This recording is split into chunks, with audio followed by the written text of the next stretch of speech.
Good evening, everybody. Revolution. I bet Che Guevara's call for revolution didn't begin with drinks and canapes. And before I go any further, I should emphasize that these are my personal views, not those of DHL.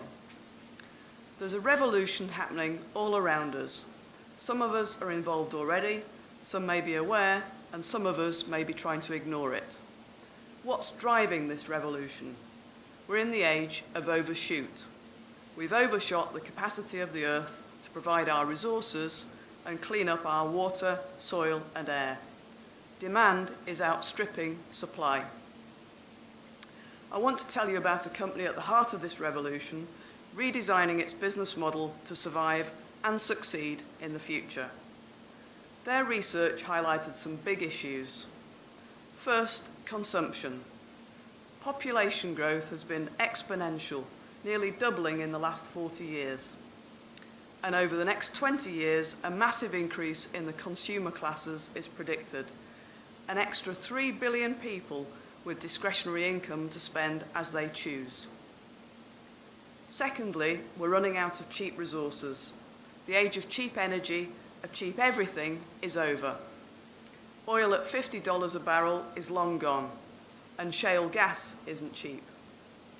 Many resources, including copper, lead, lithium, magnesium, and tin, are on risk registers. China now uses 40% of the world's supply of copper. If China continues to grow at 10% a year, it will double its consumption in 7.5 years. What will that do to the price of copper?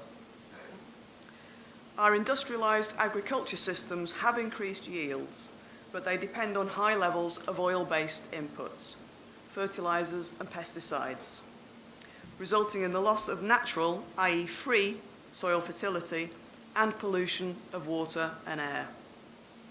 So food now competes for growing space with both green raw materials and biofuels.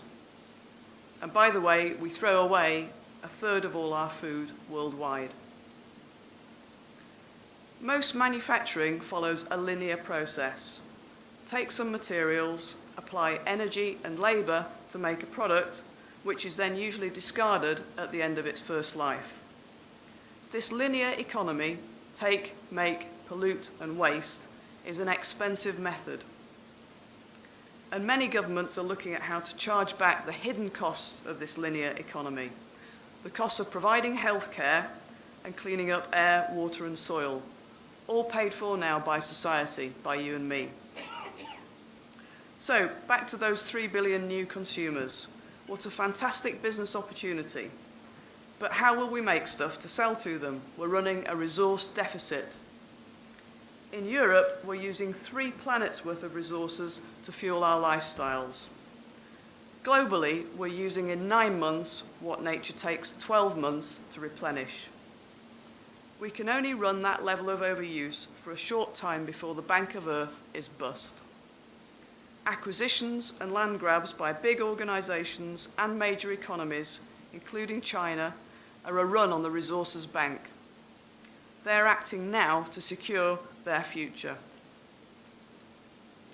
So the company decided to radically rethink its strategy and redesign from linear to circular. The core of this is design for disassembly, product design to enable energy-efficient separation of the raw materials, nutrients. So first, technical nutrients, metals, minerals, and plastics, either remanufactured into new products or easily separated into raw materials for reuse. And secondly, biological nutrients, food, fibers, and timber, again recycled into new raw materials. This recovery of resources can secure the company's future supplies, essential when costs are rising. It's a zero waste approach. The only remains should be compost, food for nature. And if all of this uses renewable energy, it becomes a truly sustainable process. So what does this mean for the supply chain? It means recirculation, bringing end-of-first-life products and packaging back for local repair, remanufacture, or recycling. And supply chains providing a service rather than selling a product.